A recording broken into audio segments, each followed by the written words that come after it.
Flex has always been a hot topic on, well, what is it? How do you find it out? How do you do those things? Well, I'm going to show you a tool that can help you figure out a few of those things.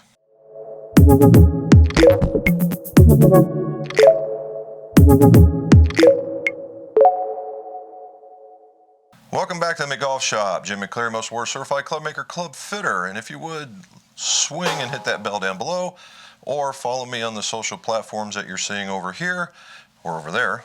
And that way you get more of the videos when they drop and see what's going on in the shop. All right, so Flex. Flex has been it's always a hot button topic. And why is it? Because there's no standardized, there's no standard really, right? I said there's no standardized, no standard. But there's no standardized Flex that's out there. And why is that? Well, because profiles on the shafts are different, right? Everybody wants to have this standard. However, there's certain ways to measure flex of a shaft. Initially, if you go and you look at the video I did going to GolfWorks, we talked about how one would measure shaft flex. And one would be you put it into a holder and you would put about a 7-pound bar on, you pull it, and the machine or the shaft would bend. And as you cut it, you would keep drawing lines that were on the top of the shaft on a piece of graph paper to show that you had this bend profile. That's really what it was. There's also other ways of forcing the shaft down on a strain that you could do that, and those are still popular out there. And then as we get more into really quick, how do we know what flex is? Dr. Brody came up with frequency matching.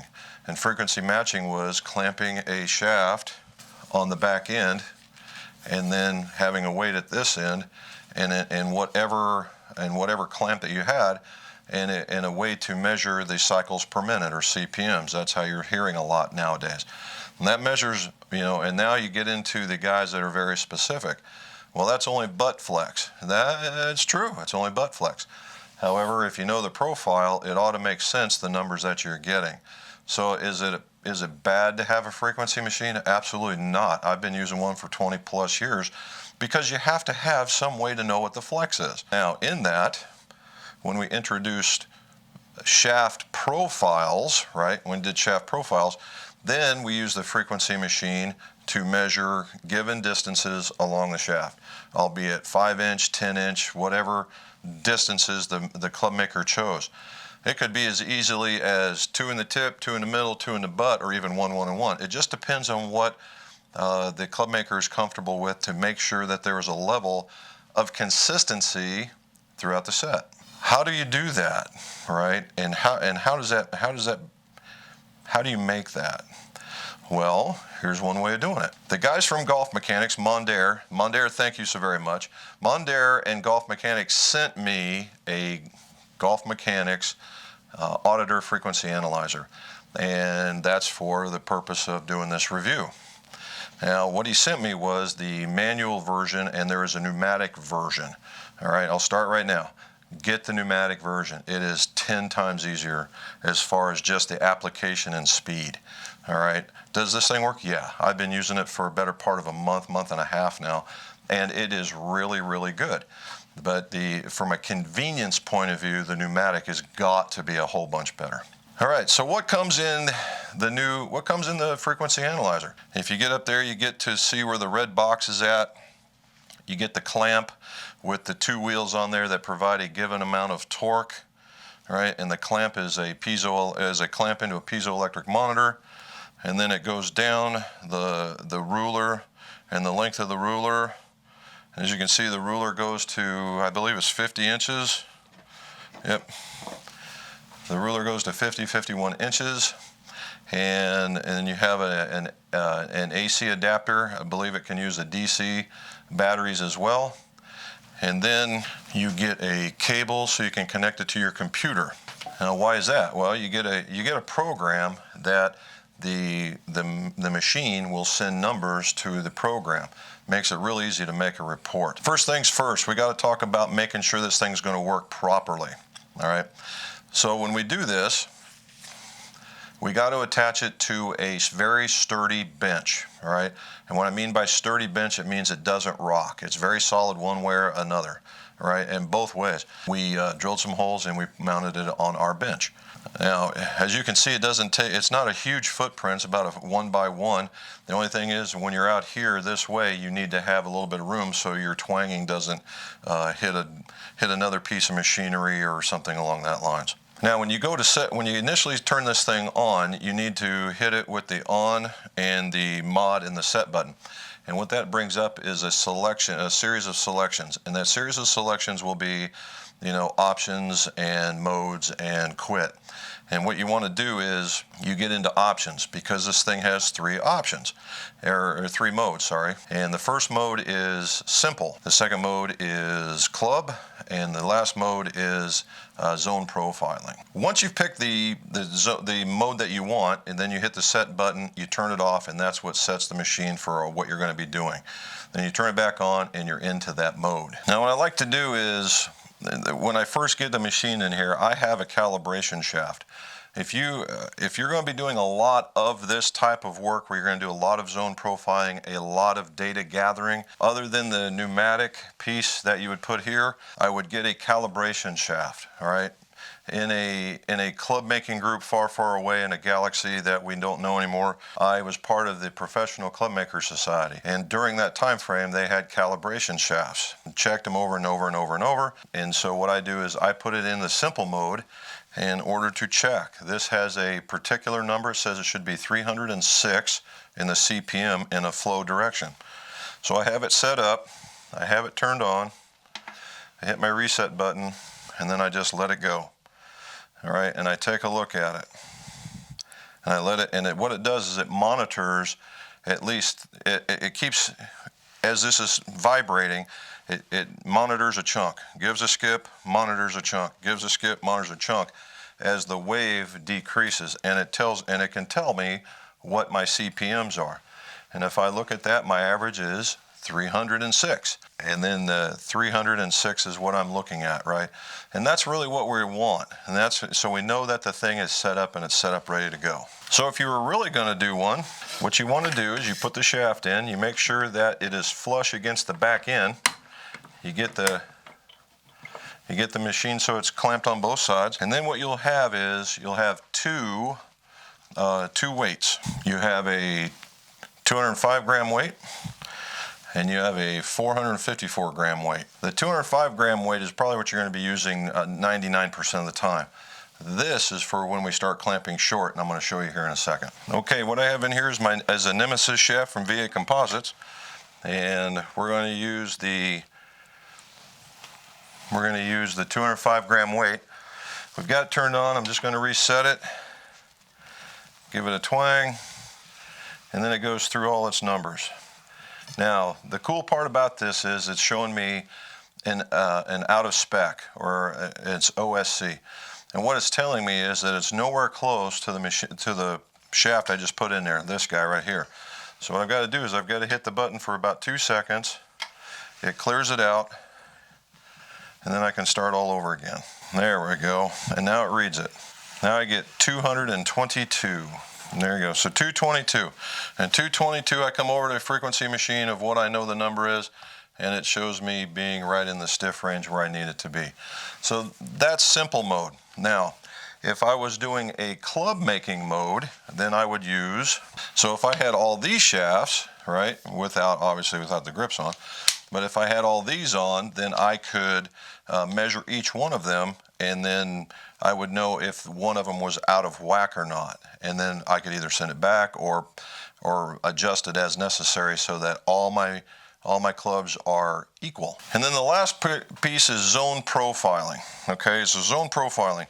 You're going to get over here, you're going to change the mode to zone profiling, the ZPM, and then you're going to tell it how many zones that you want to measure and how wide those measurements are. So if you start at 40 at the back end, you say I'm going to only do it in 10-inch increments. So you're going to do just like this. You're going to hit it. You're going to twang it. It's going to give you a number. You're going to see that number. You're going to hit set. It's going to send it. Then you take it and you will set this thing And you can use this guy, and we'll just say take it to 40 inches. And then I always go with the back wheel first, front wheel second. You hit the reset, and away you go, and you let it go and you let it run. All right, then you hit set, takes it off. You go down another 10 inches. I just do it this.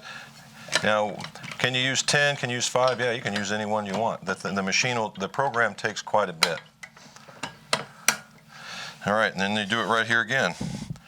Now you notice the number, this thing is shaking pretty good. Now, what's going to happen? Well, this thing only reads to 999, which only, right? It's almost 1,000 CPM. So when it starts getting to the point where you think it's going to overrange, then it's time for this guy. And you saw where that one was going. And